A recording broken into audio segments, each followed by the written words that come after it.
What's up, guys? Thanks for coming to the channel. We all know the world's not getting any better, so today we're going to talk about the ultimate home to guide setup and what that means as far as what you need to do to protect your home and the type of firearm you may or may not want to use. So, my name is Ashton. I'm an executive protection agent. I've been in the private security sector now for about 5 years. I've done everything from political protection to celebrity protection. I've gotten my advanced practitioner for situational awareness, and I go and do home defense and self defense classes for police and other individuals, as well as medical training.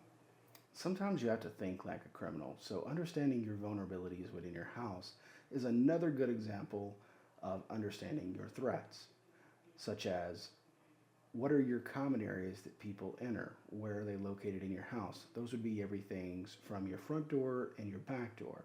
And then you want to start thinking about what are your escape routes that aren't a normal route that you would take. Those would be things like your window or potentially a second door leading to the backyard in your master bedroom area. When it comes to layering your security, you want to think about passive and active barriers. A passive barrier being something like a door, a window, or your locks. Now, when we dive in deep into stuff like that, we want to get into what type of doors do you have? Do you have hollow doors? Do you have solid wooden doors? Can they be kicked through very easily? And the same thing with windows. Do you have any type of film on your windows to help cracking of your windows, such as not being able to break in so easily? And then when it comes to bolts, we want to talk about what type of screws are you putting into your deadbolt? Are you using the inch screws that usually contractors use, or are we talking about 3-inch screws? That could potentially mean the difference between somebody kicking in your lock and not kicking in your lock. And secondly, when we talk about active barriers, we talk about alarm systems, motion monitors, lighting, things like that, because criminals do not like lit areas. And then the last thing when we talk about layering your own security is your type of training, personal security training for you and your family. Have you had a lot of training in the past? Where do you keep your firearm? Is it in the safe 2 rooms away? Or do you have a plan next to your bed where you keep your firearm? Next, let's talk about what type of firearm you may use. Now, that is totally depending up to you whether you want to use a pistol, rifle, or a shotgun. Something to consider when using one of the three is this. A pistol generally puts holes in people, a rifle will generally put holes through people, while a shotgun at the right range with the right load will literally take a chunk of and remove it from your victim and throw it down the hallway.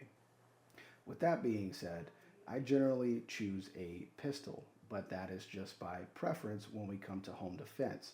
Again, what I mean by I'm choosing a pistol for preference is in my proximity, I have neighbors all around me. That's something to consider. Do you have neighbors where your nearest one is 700 yards away or several hundred yards away? Or do you have one that's 15 feet right beside you? If I miss or I shoot through the person, that could be a potential hazard and a potential lawsuit. So those are things to consider when you want to choose a rifle, pistol, or shotgun. One reason I don't use a shotgun is just due to capability. A shotgun can only hold up to 6 to 7 rounds, usually in a long tube, whereas a short could probably hold 3 to 4. I don't want to limit myself on the rounds of capacity that I could potentially need to use in a self-defense situation. It could be one of those times where you don't know how many people have gotten into your house, and it could be 2 to 3 to 4 people or a group of individuals together collectively that have decided to make their way into your house. And if you have 3 to 4 rounds, yes, let's hope the first one does scare them off. They may really want what's in your house. Another thing to consider when you're using a pistol and or rifle is going to be the type of round you use. Are you going to use a standard ballpoint ammunition, which is what we all use at the range, or are you going to be using a hollow point? Typically, a hollow point is used in self-defense situations because of the depth it travels within a cavity. cavity, meaning the individual that you're shooting. Ballpoint ammo tends to travel a lot further through that cavity, making it a penetrating round going through your target.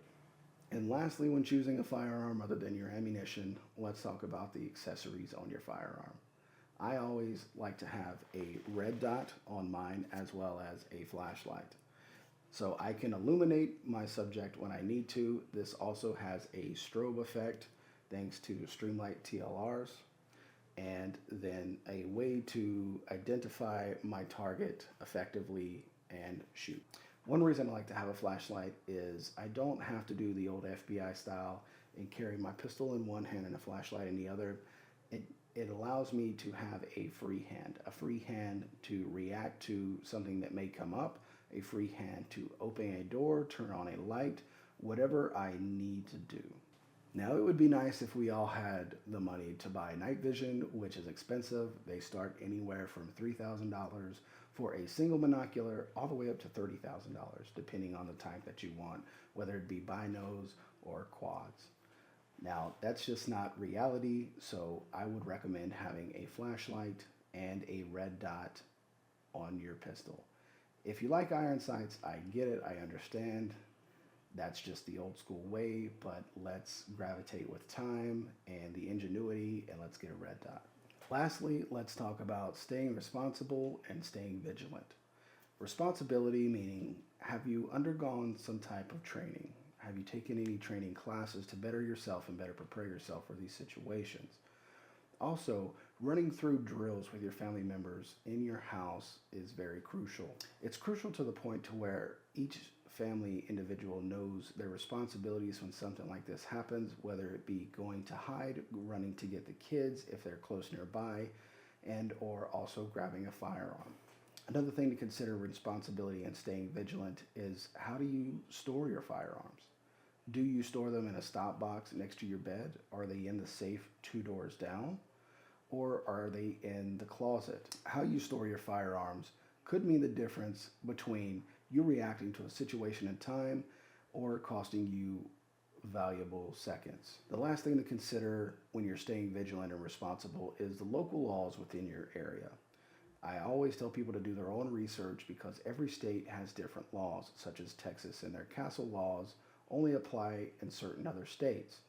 And then some states have what we call a open casket rule, meaning it's great that you're good at shooting and you can hit somebody, in the head, but some states don't allow headshots. They only may allow body shots, leg shots, whatever the case may be. In that fashion, do your own research, find out what your local laws are, and just stay vigilant and stay prepared and ready. Thank you all for coming to the channel today. I just wanted to share this quick update and tip, just giving you some insight on things to think about when considering how to better stay prepared for you and your family.